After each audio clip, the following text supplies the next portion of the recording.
IELTS একটা ভালো score পেলেই কি স্কলারশিপ নিয়ে বাইরে পড়তে যাওয়া যায়?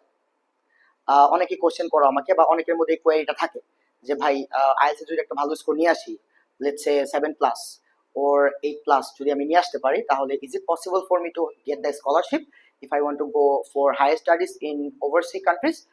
সো অ্যান্সারটা হবে yes and no, it will be conditional. কারণ হচ্ছে ইয়েস কেন? কারণ মোস্ট অফ দ্য ইউনিভার্সিটির যে পোর্টালগুলো থাকে, ওয়েবসাইটগুলো থাকে, তাদের ইন্টারন্যাশনাল স্টুডেন্টদের যে রিক্রুটমেন্ট রিকোয়ারমেন্টসগুলো থাকে, সেখানে দে ক্লিয়ারলি মেনশন ইট, স্টেটেড যে তোমার কোন কোন রিকোয়ারমেন্টগুলো তোমার ফিল আপ করা লাগবে। লেটস সে তোমার রিকমেন্ডেশন লেটার লাগবে, ফাইন্যান্সিয়াল স্টেটমেন্ট লাগবে, তোমার হচ্ছে এসওপিটা স্ট্রং হতে হবে। এসওপি মিনস স্টেটমেন্ট অফ পারপাসটা, কেন যেতে চাচ্ছ।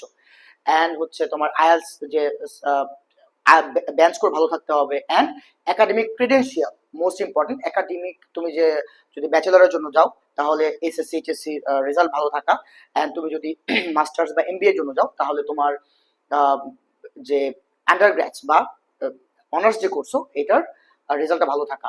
সো সিজিপিএ 3+ তারা এক্সপেক্ট করে। সো এগুলো যদি কম্বাইন করো তাহলে they may give you the scholarship depending on the competition. Because scholarship means you are studying in the overseas countries for free, you are not paying for the tuition fees. So university is going to pay for you, মানে university তোমার খরচ চালাচ্ছে। So এটার জন্য নিশ্চয়ই লোভনীয় একটা জিনিস, অনেক স্টুডেন্ট অ্যাপ্লাই করবে। সো হ্যাঁ, এই জন্যই যে যদি ভালো স্কোর আসে, পাওয়ার পসিবিলিটি অনেক বেড়ে যায়।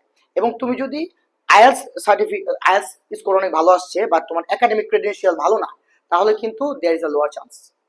অ্যান্ড তোমার যদি ফাইন্যান্সিয়াল স্টেটমেন্ট এসওপি যদি উইক থাকে তাহলেও তোমার সম্ভাবনা কমে যাবে। অন দি আদার হ্যান্ড, যদি তোমার আইএলটিএস সার্টিফিকেটের বা তোমার স্কোর যদি কম থাকে, একাডেমিক ক্রেডেনশিয়াল ভালো থাকে, তাও কিন্তু পসিবিলিটি কমবে। So there has to be a fulfilment of the requirement in the particular university, যে ওরা যা রিকোয়ারমেন্ট চাচ্ছে সেগুলো তুমি ফুলফিল করতে পারছো কিনা। সেগুলো ফুলফিল করে হলেও লেটস সে 6.5 বা 7 এর মধ্যেই, বা ওভারঅল 6.5 অ্যান্ড ইচ ব্যান্ডে 6 অনেক ইউনিভার্সিটি চায়। অ্যান্ড একাডেমিক ক্রেডেনশিয়াল ভালো থাকা, এসওপি স্ট্রং থাকা, অ্যান্ড ফাইন্যান্সিয়াল স্টেটমেন্টটা স্ট্রং থাকা, রেকমেন্ডেশন লেটারটা ভালো থাকা, সব কিছু হলেই, and last but not the least, if you are lucky you may get the scholarship. So it's not a piece of cake. So information hopefully তোমাদের হেল্প করবে। So thank you so much.